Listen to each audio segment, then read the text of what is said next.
छात्र जब सड़क पर आते हैं तो बड़ी से बड़ी सत्ता उखड़ जाती है। हाल ही में बांग्लादेश में छात्रों का आंदोलन हुआ था और छात्रों के आंदोलन से डरकर बांग्लादेश की पीएम को देश छोड़कर भागना पड़ा था और इस बार छात्र उत्तर प्रदेश की सड़क पर उतर आए। छात्रों का गुस्सा यूपीपीएससी के खिलाफ था, जो पीसीएस और आरओएआरओ की परीक्षा अलग अलग दिन करवा रही थी। छात्र चाहते थे कि परीक्षा एक ही दिन कराई जाए, एक ही पाली में कराई जाए और इसे लेकर वो सड़क पर उतर आए थे। 4 दिन तक आंदोलन में ही यूपी सरकार छात्रों के आगे झुक गई, यानी 4 दिन तक ये आंदोलन चला और चौथे दिन ही योगी सरकार को छात्रों के आंदोलन के आगे झुकना पड़ा। यूपीपीएससी ने छात्रों की सभी मांगों को स्वीकार कर लिया है, यानी परीक्षाएं अब एक ही दिन होंगी और एक ही पाली में होंगी, जिसकी मांग छात्र कर रहे थे। तो लोकसभा चुनाव के बाद से पहले से ही बीजेपी की सरकार यूटर्न सरकार बन चुकी है और अब बीजेपी सरकार का एक और यूटर्न सामने आ गया है। तो छात्रों की बड़ी जीत को लेकर हम अपनी इस स्पेशल रिपोर्ट में करने जा रहे हैं चर्चा। नमस्कार, मैं हूं अंशिता। प्रयागराज में प्रदर्शनकारी छात्रों की एक बड़ी जीत हुई है। यूपीपीएससी ने उनकी मांगे स्वीकार कर ली हैं। अब पीसीएस और आरओएआरओ की जो परीक्षा स्थगित कर दी गई है और इसके साथ ही अब पीसीएस की परीक्षा एक ही शिफ्ट में होगी, एक ही दिन होगी। प्रयागराज में छात्र 11 नवंबर से धरना प्रदर्शन कर रहे थे और छात्रों के आगे झुकते हुए पीसीसीएस प्रारंभिक परीक्षा 2024 को अब एक दिन और एक शिफ्ट में कराए जाने का निर्णय लिया गया है। आरओएआरओ के लिए एक समिति का गठन किया जाएगा। समिति सभी पहलुओं पर विचार करेगी और विचार करके जल्दी ही अपनी विस्तृत रिपोर्ट प्रस्तुत करेगी। छात्रों के आंदोलन को सपा और कांग्रेस का खुला समर्थन मिला था, आम आदमी पार्टी का भी समर्थन मिला था, यानी पूरा विपक्ष एकजुट हो गया था और छात्रों के साथ खड़ा हो गया था। यहां तक की हालत यह थी कि बीजेपी के अंदर भी छात्रों की मांगों को लेकर दो फाड़ की स्थिति बन गई थी। पार्टी के ज्यादातर सांसद और विधायक छात्रों के पक्ष में थे, उनकी मांगों का समर्थन कर रहे थे।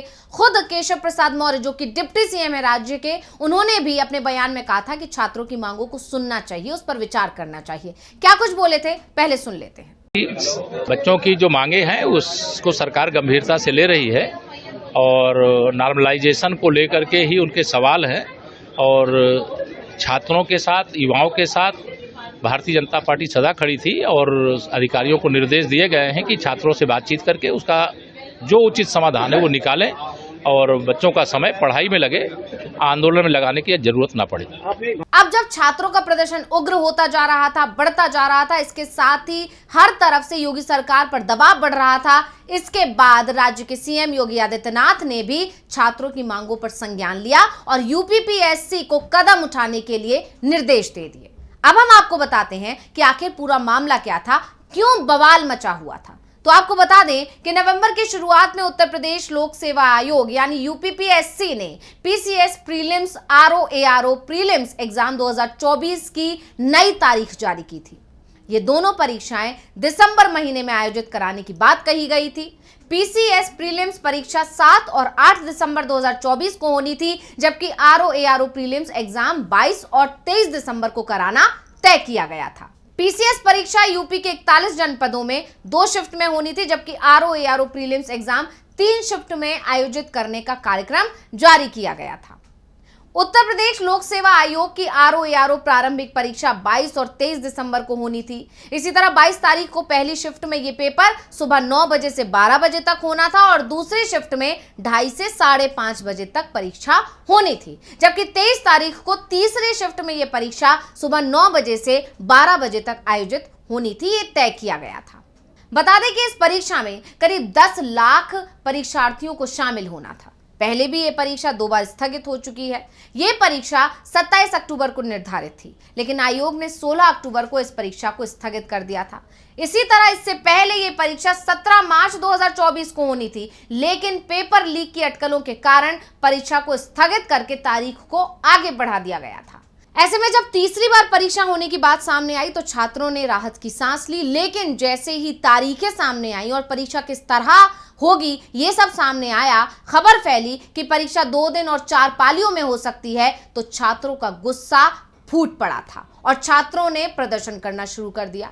इसके बाद छात्रों ने मांग की कि परीक्षा को एक ही दिन में और एक ही समय पर कराया जाए और अपनी इसी मांग को लेकर पहले भी हजारों अभ्यर्थियों ने 21 अक्टूबर को पीसीएस और आरओएआरओ प्रारंभिक परीक्षा को लेकर आयोग का घेराव करके सड़क पर धरना दिया था उस दौरान भी छात्रों ने नो नॉर्मलाइजेशन और एक दिन एक शिफ्ट की मांग को लेकर अपना विरोध दर्ज कराया था।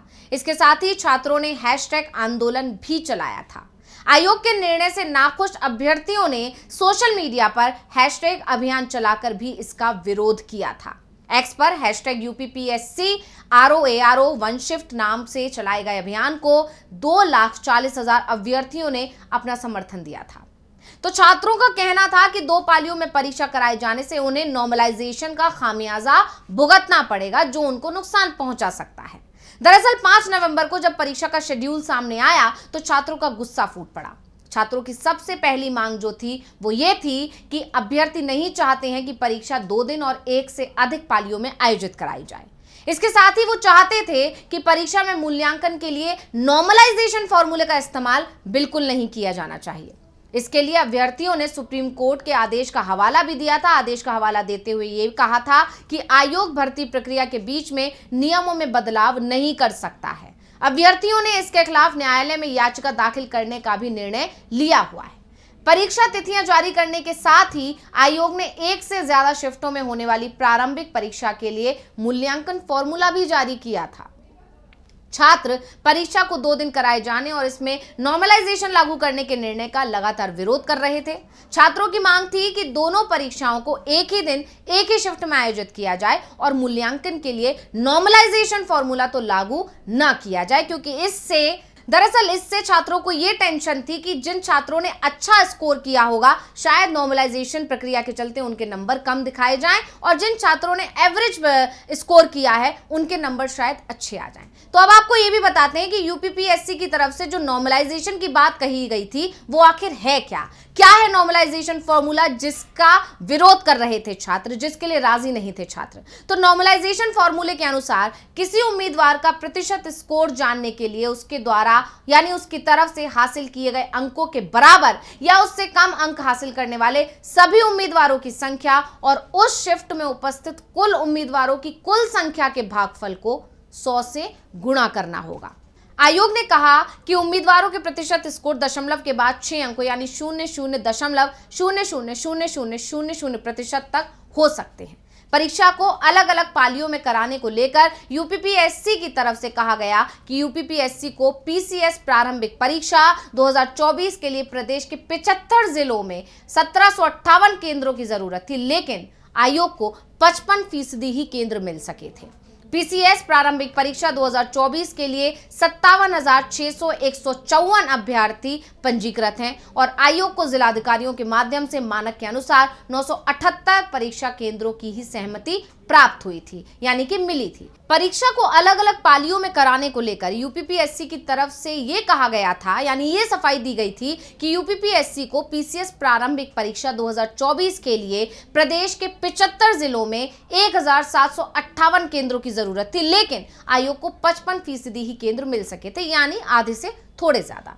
पीसीएस प्रारंभिक परीक्षा 2024 के लिए 5,76,154 अभ्यर्थी पंजीकृत हैं और आयोग को जिलाधिकारियों के माध्यम से मानक के अनुसार 978 परीक्षा केंद्रों की ही सहमति मिल सकी थी, जिनमें से 4,35,074 अभ्यर्थियों की ही परीक्षा कराई जा सकती थी और इसीलिए ये फैसला लिया गया था कि इस परीक्षा को 2 पालियों में 2 अलग अलग दिनों में किया जाए और लेकिन छात्र इसके लिए राजी नहीं थे और छात्र लगातार 4 दिन से विरोध प्रदर्शन कर रहे थे। खास बात यह है कि पहले छात्रों ने शांतिपूर्ण तरीके से अपना प्रदर्शन जाहिर किया था, अपना नाराजगी जाहिर की थी, लेकिन इसके बाद पुलिस की एंट्री होती है और पुलिस ने लाठीचार्ज किया, जिसके बाद छात्रों का प्रदर्शन उग्र हो गया। छात्रों ने विरोध तेज कर दिया। इसमें कई तस्वीरें और वीडियोस ऐसे सामने आए जिसमें छात्रों के साथ बर्बरता करते हुए नजर आए पुलिसकर्मी। छात्राओं को घसीटा गया, पीटा गया, जिसके खिलाफ विपक्ष ने भी आवाज उठाई। अखिलेश यादव, कांग्रेस और आम आदमी पार्टी के नेताओं ने भी इसके खिलाफ अपनी नाराजगी जाहिर की। आम आदमी पार्टी ने तो 1 नेशन 1 इलेक्शन की बात कहकर मोदी सरकार को भी घेर लिया। आम आदमी पार्टी के सांसद संजय सिंह ने कहा कि जो पार्टी 1 नेशन 1 इलेक्शन की बात करती है